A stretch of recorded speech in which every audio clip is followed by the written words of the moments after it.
Celebrate this Christmas season at VGP Marine Kingdom with Santa and the Mermaid. தெய்வீக நறுமணம் நாள் முழுவதும் தொடர டெல்டா பிராண்ட் மூலிகை கப் சாம்பிராணி. வெகுஜன மக்கள் இது போன்ற சாமியார்கள் இல்லை வந்துட்டு பெண் சாமியார்களோ அவங்க கிட்ட போய் தஞ்சம் அடைகிறதுக்கான முக்கிய காரணமா நீங்க என்ன நினைக்கிறீங்க?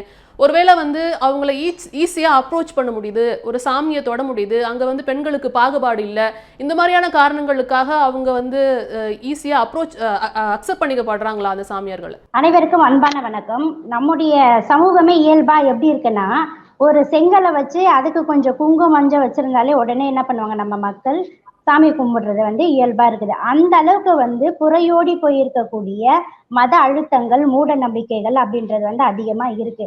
அததான் இந்த சாமியார்கள் பயன்படுத்திக்கிறாங்க.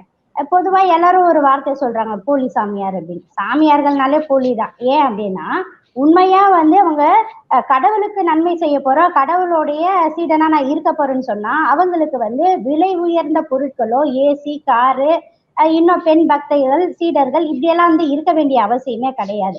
ஆனால் இவங்க என்ன பண்றாங்கன்னா, மக்களினுடைய அறியாமைத்தனத்தையும் அதே போல எங்கேயாவது போனா நமக்கு ஒரு தீர்வு கிடைக்காதா அப்படின்னு சொல்லி வாடக்கூடிய இருபால் சமூகத்தை சேர்ந்த ஆண் பெண்ணா இருந்தாலும் சரி, ஏழை பணக்கார யாரா இருந்தாலும் சரி, எனக்கு இருக்கக்கூடிய மன சங்கடங்கள், பிரச்சனைகள் தீர்றதுக்கு ஏதாவது ஒரு வழி கிடைக்காதா அப்படின்னு சொல்லி தேடிக்கிட்டு இருக்கும் போதுதான் இந்த மாதிரியான சாமியார்களுடைய இவங்க செய்யக்கூடிய மார்க்கெட்டிங் எல்லாம் பார்த்து சரி இங்க போய் தீர்வு கிடைக்கும்னு சொல்லி போறாங்க. இது இயல்பா நடக்கக்கூடிய ஒரு விஷயம். இன்னொன்னு, இந்த அம்மாவை பொறுத்த வரைக்கும் அவங்களோட பேச்சுக்கள்லாம் பார்க்கும்போது இயல்பா இருக்குது. சில நேரங்கள்ல சைல்டிஷாவே இருக்கவங்க பேசுறது. அவங்க சொல்றாங்க, நாங்க 5 வருஷமா நான் இந்த தியானத்தை, அதாவது இந்த பயிற்சியெல்லாம் கொடுத்துட்டு இருக்கிறேன் அப்படின்னு சொல்றாங்க. அப்போ 5 வருஷமா வராத எதிர்ப்பு இப்ப ஏன் வருது அப்படின்னு சொன்னா, என்னை பொறுத்த வரைக்கும் நான் என்ன நினைக்கிறேன்னா, தொழில போட்டின்னு சொல்லுவாங்க பாத்தீங்களா, அந்த மாதிரி இந்த தொழில் ஏதோ ஒரு போட்டியாளர்கள் தான் அவங்கள எக்ஸ்பிரஸ் பண்ணி இருக்கிறாங்க அப்படின்றது. இன்னொன்னு, ஆண் பெண் வித்தியாசம், சாமியார்கள் அப்படின்றதெல்லாம் பார்க்கவே கூடாது.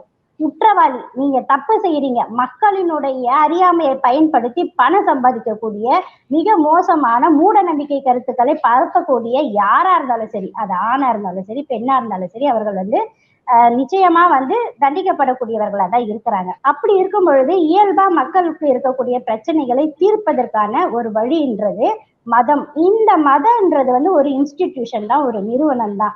அப்போ திருப்பி கடவுள், மதம் நமக்கு சொல்லி சொல்லி கொடுக்கறதுனால நம்ம என்ன பண்றோம்னா, ஆட்டோமேட்டிக்கா அங்கதான் போறோம். ஆனா மதவாதிகள் ரொம்ப தெளிவாவே இருக்காங்க. அவங்களுக்கு ஒரு பிரச்சனை உடல் ரீதியா வந்துச்சுன்னா என்ன பண்றாங்கன்னா, ஹாஸ்பிட்டலுக்கு தான் போவாங்க. ஆனா நம்ம மக்கள் என்ன பண்றாங்க, எதுவா இருந்தாலும் சரி இங்க போனா இந்த கடவுள்கிட்ட நமக்கு தீர்வு கிடைக்கும்னு சொல்லி போய் என்ன பண்ணிக்கிறாங்கன்னா, மாட்டிக்கிறாங்க. மாட்டிக்கிட்டேதான் என்ன ஆகுது, பிரச்சனையில நம்ம கண்ணுக்கு தெரிஞ்சு பார்த்த இவங்க இந்த அன்னபூர்ணியை பத்தி அவங்களோட பர்சனல் லைஃப்ல இவங்கள இவ்வளவு கேள்வி கேட்கிறாங்களே இந்த கலாச்சார காவலர்கள். நித்யானந்தன் ஒருத்தர் இருந்தாரு, அவர் என்ன பண்ணாரு, அவர் எவ்வளவு அப்பட்டமான விஷயங்களை வெளிப்படையா பண்ணாரு. ஒரு மதத்துல மட்டும்தான் இந்த மாதிரி விஷயங்கள் நடக்குது அப்படின்னு மறுபடியும் அந்த மதத்துல தான் குற்றச்சாட்டு வச்சிட்டு இருக்கோமோ அப்படிங்கிற ஒரு பொது பார்வை இல்லையா? அப்படியெல்லாம் யாரும் நாங்க அக்மாருக்கு 100% மத்த மதத்துல பிரச்சனையே நடக்கல, இந்து மதத்துல பிரச்சனை நடக்கு நாங்க சொல்லவே இல்லை. இல்ல, பேசு பொருளா இருக்கக்கூடியது இந்த மாதிரி சாமியார்கள் தானே பேசு பொருளா இருக்கிறாங்க அப்படிங்கறதுனால கேக்குறேன். நீங்க எந்த இடத்துல அதிகமா பிரச்சனை வருதுன்னு பாருங்க. இந்து சாமியார்கள் மீதான தானே பாலியல் குற்றச்சாட்டுல இருந்து, அதே போல பண மோசடியில இருந்து எவ்வளவு பெரிய அவங்க சொத்துக்கள் பாருங்க. அப்போ இந்த மாதிரியான பிரச்சனைகள் வரும்பொழுது அப்ப நம்ம அதை கேட்க தானே செய்ய முடியும். மற்ற மதங்கள்ல இப்ப கிறிஸ்துவ மதத்திலயோ இல்ல மற்ற மதங்கள்லயோ இந்த அளவுக்கான பிரச்சனை புரியுது. நீங்க இங்கதான் அதிகமா இருக்குன்னு உங்களுடைய கருத்தை பதிவு பண்றீங்க. நான் முதல்கட்ட பார்வையை எடுத்துக்கிறேன், தொடர்ந்து பேசலாம். திரு ரேகா மேம், ஃபர்ஸ்ட் இது குறித்து உங்களோட முதல் பார்வையை பதிவு பண்ணுங்க. ஓகே, நம்ம ஊர்ல சாமி இருக்குன்னு ஒரு கூட்டம் இருக்கு, சாமி மட்டுமே இருக்குன்னு ஒரு கூட்டம் இருக்கு, சாமியே இல்லைங்கிற கூட்டம் இருக்கு.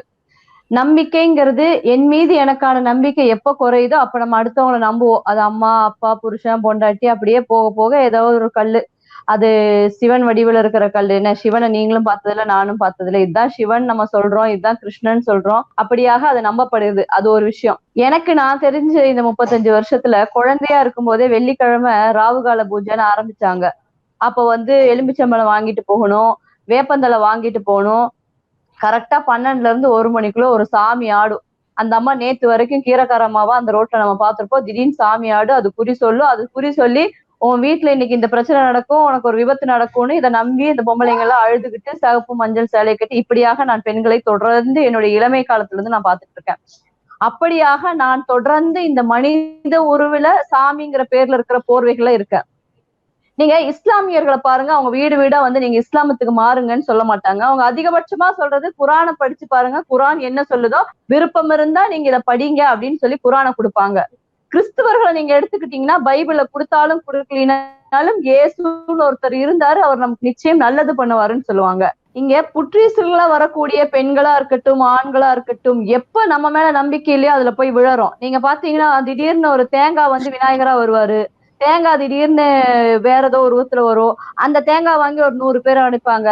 நான் என்ன கேக்குறேன்னா, ஒரு 30 ஆண்டுகளுக்கு முன்னாடி எல்லாம் படித்தவர்களுடைய எண்ணிக்கை குறைவா இருந்தது, நம்முடைய அறிவியல் தெரியாதவங்க ரொம்ப கம்மியா இருந்தாங்க. ஆனா இன்னைக்கு நம்ம அம்பேத்கரை படிச்சிருக்கிறோம், பெரியாரை படிக்கிறோம், படிக்கலைன்னா கூட 4 பேர் அங்கங்க கூவிக்கிட்டு இருக்கிறதையாவது மக்கள் காதுகள் வழியா கேட்காம, அவங்க ஒவ்வொரு மழை காலத்துல வரக்கூடிய காளானை போல இன்னும் நிறைய பேர் வருவாங்க. இப்ப கேரளால ஒரு லேடி இடையில ஒரு 6 மாசத்துக்கு முன்னாடி திடீர்னு எழுந்துட்டு வந்தாங்க. அப்போ படிப்பறிவு இருந்து நம்ம தொடர்ந்து தப்பு செய்யறோமா? பெரியார் சொன்ன மாதிரிதாங்க, உனக்கு நம்பிக்கை இருந்தா நீ தொடரு, இல்ல உனக்கு எப்ப இது தப்புன்னு தெரியுதோ அப்ப நிறுத்து. ஆனா இங்க தொடர்ந்து தப்பு பண்ணிக்கிட்டே இருக்கோம். ஒரு வைப்ரேட் மிஷினை போட்டு ஆட்டு, அந்த அம்மா குதிரை மேல போற மாதிரி ஆடுது, அதை வந்து காலை புடிச்சு அடக்குற மாதிரி பண்றாங்க. எங்க சினிமா படத்துலதான் இப்படி எங்களை எல்லாம் ஏமாத்துறாங்க. புதுசா பொம்பளைங்க எழுந்து குதிரை ஓட்டுறவங்களை எல்லாம் பண்ண நாங்க என்ன பண்றது? இப்ப நீங்க சொன்ன அதே கருத்துக்கு வந்து இப்ப ராமரவிக்குமார் வந்து அன்னபூர்ணி எதிர்க்கிற ராமரவிக்குமார் இது மாதிரி ஜக்கி வாசுதேவா இருக்கட்டும், இல்ல வந்து வேற யாராவது சாமியார்கள் இருக்கட்டும், அவங்களை எதிர்க்க வந்து முன் வருவாங்களா அப்படிங்கிறது தான் அடுத்த கேள்வியா இங்க எழுது. நான் சொல்றேன் பாருங்க, பிரதமராக இன்றைக்கு இருக்கக்கூடிய முதல்வராக இருக்கட்டும், யாராலையும் இதை தடுக்க முடியாது. முதல்ல அறிவுங்கிறது வேணும். எங்க வேணாலும் அவுத்து போட்டு ஆடட்டும், நம்ம ஏன் போகணுங்கிற ஒரு சிந்தை கூட இல்லாமல் என்ன வேணாலும் பண்ணட்டும், அங்க நான் என் பிள்ளைய பறி கொடுப்பேன், அங்க நான் என் பணத்தை கொடுப்பேன், அவங்களுக்காக நான் சொத்து எழுதி கொடுப்பேன் அப்படின்னா அந்த அம்மா வேற நான் சக்தின்னு வேற ஆட்டம் போடுது. ஒரே ஒரு விஷயம் தெரிஞ்சுக்கோங்க, 28 நட்சத்திரங்களாக நம்ம வானில் தெரிந்த நட்சத்திரங்கள் உலகம் தோன்றிய காலத்தில் இருந்தது. இன்னைக்கு அது 27 நட்சத்திரங்களாக ஆகவும் 12 ராசிகளாகவும் மாற்றப்பட்டது. இது வந்து அறிவியல். அத வீட்டுல வந்து உட்கார்ந்து சொல்லிட்டு அஸ்வினி, பரணி, கார்த்திகை இதைத்தான் நம்முடைய குடும்பங்களில் நாமமாக 6 மணிக்கு விளக்கு வச்சாலும் காலையில 5 மணிக்கு விளக்கு வச்சாலும் இருந்தது. தியானம் பண்ண நமக்குள்ள ஒரு 3ஆம் கண் திறக்கும். அதுல எந்த மாற்று கருத்தும் இல்லை. நமக்கு நடக்க போறது முன்னாடி தெரியும், அதெல்லாம் உண்மைதான். ஆனா உங்களுக்கு நடக்க போறது எனக்கு எப்படி தெரியும்? எனக்கு நடக்க போறது தெரியும். எனக்கு ஏதோ உள்ள தூக்கம் வர மாதிரி இருக்கும், அல்லது எனக்கு ஏதோ புத்துணர்ச்சி கிடைக்கிற மாதிரி இருக்கும். அது வந்து நம்மளுடைய அன்கான்சியஸ் மைண்ட்ல நடக்கக்கூடிய ஒரு விஷயம். பாரதி சொன்னது போல சுதந்திரம் கிடைப்போம்ங்கிறது அது தீர்க்க தரிசனம்.